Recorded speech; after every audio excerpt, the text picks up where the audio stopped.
So persoalannya, dan of course kalau kita pergi balik kepada audience Hassan Al-Banna, sebab kalau Mesir ni, walaupun kita cakap kebangkitan dakwah dan sebagainya, tapi dia punya masyarakatnya adalah majority, vast majority atau almost 90+% ialah Muslim kan.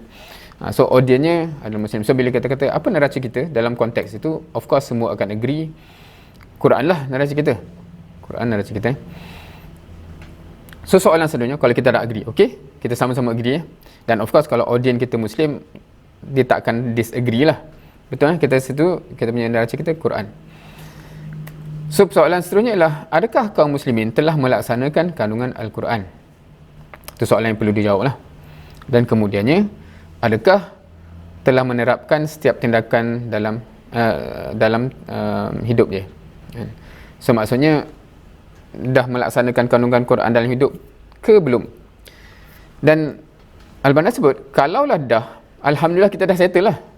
Maksudnya kalau kita tanya, semua dah agree neraca kita Quran, dan kita tengok Quran semua dah laksanakan semua benda ni.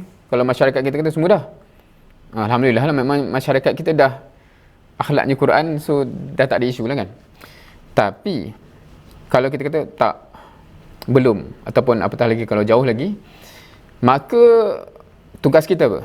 So insyaAllah faham-faham lah. Rasanya audien kita malam ni boleh jawab lah, apakah tugas kita kalau kita realise sepatutnya Quran ni diamalkan oleh semua, tapi majoriti ataupun ramai yang tak amalkan lagi, dan kita kena buat apa